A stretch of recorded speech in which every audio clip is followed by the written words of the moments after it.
Showbiz fanatics, Mr. Daniel Padilla abay nakapag-rest back sa isang kaibigan niyang trumaydor sa kanya. Ano nga ba ang nakapaloob sa balitang ito? But before that, if you haven't subscribed yet to my YouTube channel, please don't forget to like, share, and subscribe at i-hit mo na rin ang notification bell for more showbiz updates. And please don't forget to hit the all para ikaw ang unang-una makakapanood sa lahat ng ating mga updates. Bago nga tayo magpatuloy sa ating updates for today's video, nais ko po muna magpasalamat sa lahat po ng mga legit viewers, subscribers at ang lahat ng mga legit na nagmamahal at sumusubaybay sa lahat ng ating mga updates. Salamat po sa inyong panonood. And for today's video, ito na nga po dahil kalat na kalat po sa social media ang ilan sa mga videos nitong si Mr. Daniel Padilla sa Siargao, kung saan may jamming siya sa tulay. Talagang ini-enjoy ni Mr. Daniel Padilla yung kanyang bakasyon sa Siargao. Nakita naman natin how pleasant yung kanyang mga pictures at nakita natin na talagang parang sinasanay na tayo ni DJ na nakikita siya na mag-isa, na wala siyang kasamang Catherine Bernardo, which is medyo malungkot sa part natin dahil bilang mga fan, dahil sanay tayo na kapag may Daniel Padilla sa paligid, may Catherine Bernardo na nakaalalay sa kanya. But this time, ang kasama niya lang is yung kanyang mga kapatid na si Maggie at ang kanyang kapatid na lalaki, kasama po si Joe na isa sa mga kaibigan niya. So, dahil dito, marami rin naman pong natutuwa dahil sa healing process at sa pag-move on nga ni Daniel, talaga masasabi natin na pagkatapos ng lahat ng mga judgment na naranasan niya, ini-enjoy niya na lang ang buhay. So, gano'n naman talaga move forward. And this Fev ay aabangan din natin kung yung kanyang magiging statement, 'di ba? Kasi kung si Catherine Bernardo nagsalita siya at parang yun yung time niya para i-release yung kanyang nasa sa loobin. Ganon din si Daniel. According po sa isang online news, sinasabi nila na pag pumirma daw si Daniel Padilla ng kontrata sa ABS, this is the time na magsasalita na din siya. Kaya kaabang-abang talaga to.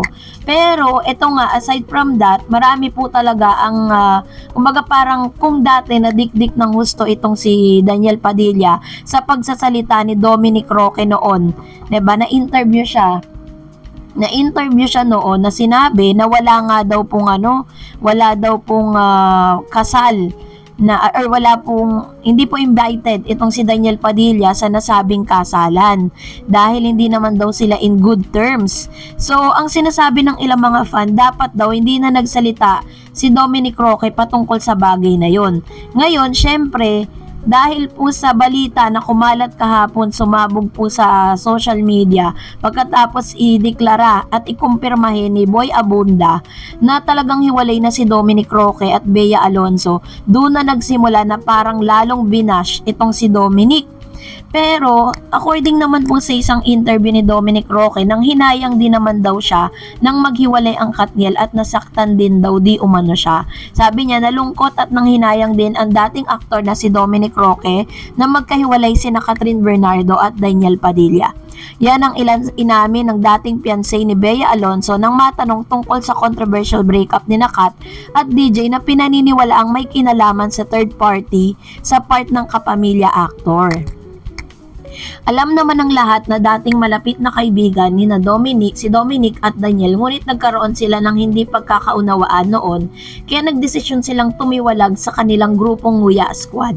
Dito kasama rin sila Patrick Sugi, Marco Gumabaw, Ria Ataide, Sanjo Marudo, Joe Vargas, Alora Sasam, Joshua Garcia, pati na si Khalil Ramos, Gabby Garcia, Sophia Andres at Daniel Miranda.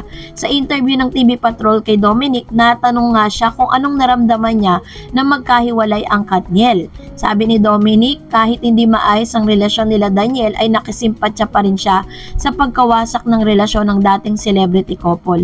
Sabi niya, tulad daw ng libo-libong Katniel fans na hurt at nang hinayang din siya nang kumpirmahin ni Kat at DJ ang kanilang breakup dahil nasubaybayan din niya ang journey ng ex-couple. So, Kaya nga 'di ba sabi niya, kahit sabihin na natin nalungkot siya sa breakup ng Katniel, ang punto kasi ng mga Daniel fans na parang ba't kailangan niyang magsalita sa publiko, alam naman niya na nasa public judgment itong si Daniel. Parang dinagdagan niya yung issue ni Daniel. Parang tuloy sobrang samang-samang sama, 'di ba, ng imahe ni Daniel Padilla. Sabi nga 'di ba sa hiwalayan, it always two to tango. Maaaring may mga mali itong si Daniel, pero siguro naman may mga pagkukulang din si Catherine, at yun ay hindi nating alam. So abangan natin yung kanyang contract signing para lubos nating maunawaan ang lahat ng yan. At dahil dyan, mag-react naman tayo sa ilan sa mga komento po ninyo patungkol sa ating last update. So magbasa tayo. Unahin natin ang komento mula kay Sally Domingo. Sabi niya, wow ha, ikaw pa ang napagod at na-burn out for all your effort to cool her down. What about fooling her around for years without her knowing, and just in case you knew it, she keep on forgiving you. This is just a big proof that your love is not that sincere and pure. Just so shocked to hear that word, burn out.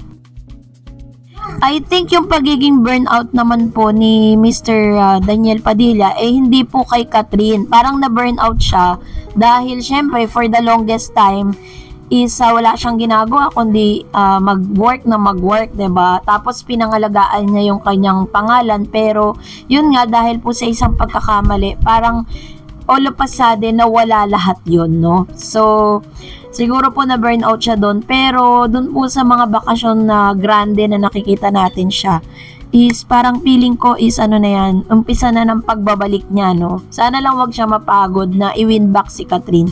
Sabi naman ni Rason Mariolaga, why you won't be able to live in peace each stop creating problems again and again, or you separate for good or you get back together, you still love each other, but is it worth it for both of you to discuss once and for all face to face, no? Ngayon, so ang request naman niya na dapat daw is tapusin na nila yung problema, mag-usap silang dalawa. Kaso nga lang parang si Catherine, parang lahat po ng parang wala na siyang time para po talagang i-save yung kanilang relationship. Parang ayaw niya na talaga, pati nga po yung mga usaping legal, ang attorney na lang po talaga niya yung humaharap, hindi na po siya.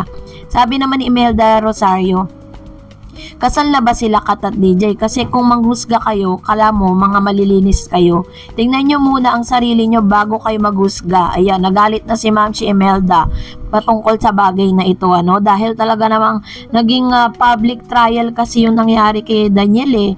Kaya talagang sobrang sirang-sira talaga siya sa public. Sabi ni Ligaya Guerrero, di naman sila kasal, ano bang inaarte ng mga Kat?